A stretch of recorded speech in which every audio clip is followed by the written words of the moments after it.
What if I told you the person you keep chasing isn't your soulmate? They're your trauma pattern. Wow, you're coming in heavy already. I like it. Welcome to the English Podcast Studio, where we talk real about love, loss, and learning to finally choose yourself. I'm Emily.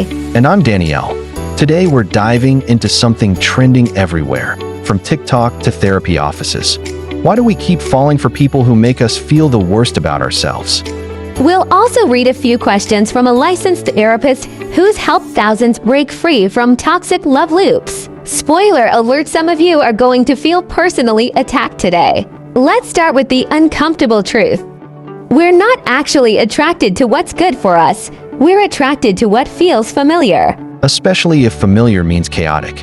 I once dated someone who ignored my texts for days, then texted me at 2 a.m. like nothing happened. I thought that was normal. That's the anxious avoiding trap. It's addictive, like a slot machine. You never know when they'll show up. Let's play a quick clip. That hits too close. Our brains associate unpredictability with excitement. We think it's chemistry, but it's stress. Here's a guest question. What's one common behavior in people stuck in this cycle? Overgiving, people-pleasing, trying to earn love instead of expecting it freely. I used to think if I was good enough, they'd stop leaving. But healthy love doesn't make you guess. Let's talk boundaries. Some people think they're just new age ghosting. But boundaries are clarity, not rejection, they're direction. That belongs on a t-shirt. Boundaries are direction, not rejection. Guess question, can boundaries scare the right person away? No, they only scare away the wrong ones. And that's the point. I once told a guy, disappearing for 3 days isn't okay. He said I was too emotional. I was just asking for respect. The right people won't flinch when you ask for basic decency. I used to think love was supposed to be dramatic. Fireworks and chaos. That's because we confuse adrenaline with attraction. Real love is calm. Trauma bonds are chaotic. Guess question, how can someone tell they're in a trauma bond? You're constantly anxious. You feel amazing when they text, crushed when they don't. That's not love. That's addiction. I call it the dopamine drop-off. You're chasing the first high. Exactly. The crash feels like heartbreak, but it's really withdrawal. Let's talk healing. Healing is rewiring. It starts with awareness, then regulation, then new patterns. Start with one boundary, just one. Say no to one thing that drains you. That's how you rebuild self-trust. And if you're ready, we've got a worksheet linked below to help you start. You're not stuck. You're healing. Let me ask you something real quick. Have you ever chased someone who kept you at arm's length, but just close enough to not let go? Or maybe you were that person, ghosting, dodging emotions, keeping everything surface level but still craving connection. Today we're going deep into emotional unavailability. Why some people shut down, why others keep chasing them, and whether people like this can ever really change. Spoiler, we're going to get a little uncomfortable. But it might just be the wake-up call you, or someone you love, needs. Let's paint the picture. Emotional unavailability isn't just someone who says, I don't want a relationship. It's way sneakier than that. It's the, I like you, but I'm just really busy. The, I'm not ready, but I don't want to lose you either. Or the, let's just see where it goes forever. And the twist, a lot of people who are emotionally unavailable don't even realize it. One of our audience has asked, what are signs you're the emotionally unavailable one? You avoid vulnerability. You keep it casual. You feel suffocated when someone gets too close. You call it independence. But really? It's fear. So where does emotional unavailability come from? It's not just commitment issues. It's protection. It's childhood. It's trauma. It's heartbreak that never fully healed. You learn early, feelings aren't safe. Connection means pain. So you shut down before anyone can hurt you. I had a guest therapist say, emotional unavailability is often just unresolved grief. Phew, let that land for a second. Another audience has asked, can someone become emotionally unavailable later in life? Absolutely. One betrayal, one toxic relationship. It's enough to make anyone put up walls. The danger is when those walls become your identity. All right, this is the part people want to skip to. Can they change? Short answer, yes. Long answer, it depends on them. You can't love someone into being ready. You can't wait someone into healing. Change doesn't happen because you're patient. It happens when they're in enough pain to face themselves. Let's read a guest story. I used to ghost everyone who got too close. Then I got ghosted by someone I actually cared about. That was my wake-up call.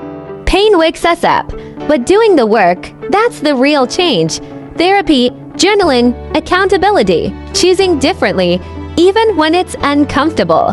Guest question, what's the biggest sign someone's actually changing?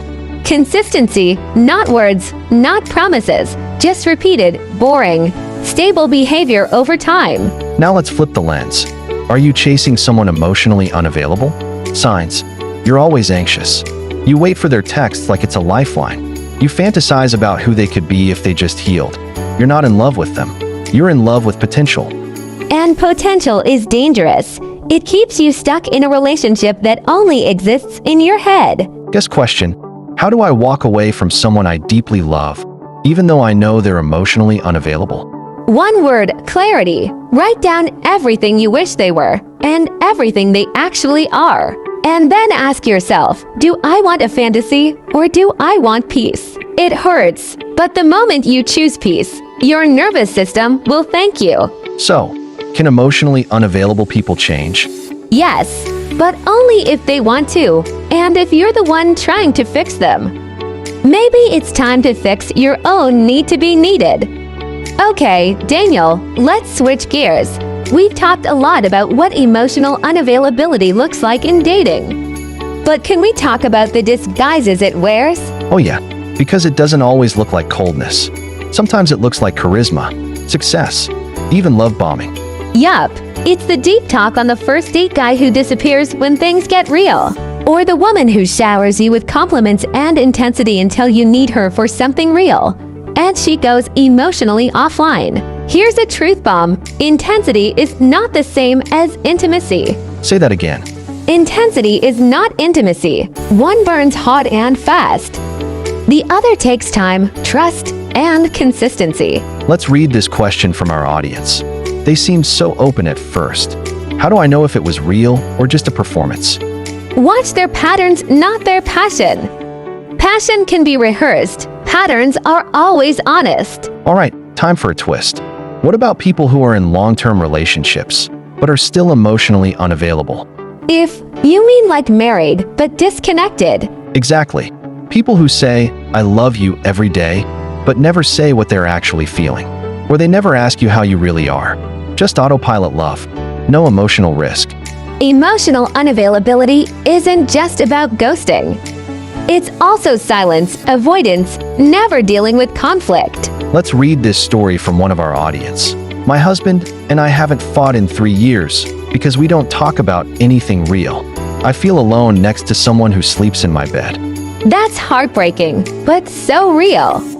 Avoidance isn't peace, it's emotional starvation. New rule, if you can't be vulnerable with someone, the connection will always feel hollow. Let's dig even deeper. Can we talk about shame? Yes, shame is like the engine behind emotional shutdown. It whispers, if they see the real me, they'll leave. It's why some people sabotage connection the moment they feel loved. They don't think they deserve it. That was me once. I thought love was a trap, that if someone got close, they'd find a reason to run. Guess question, how do I deal with someone who says they want love, but pushes me away constantly? Set boundaries, but also name the pattern. Compassionate truth is powerful. Say, I care about you, but I can't stay in something where love feels like punishment. And then follow through. If they don't meet you, let them go. You can't fix someone else's shame with your patience. Let's offer something healing. Because for the emotionally unavailable people listening, you're not broken. You're underdefended. Yes, you protected yourself from pain for so long that you forgot how to receive love.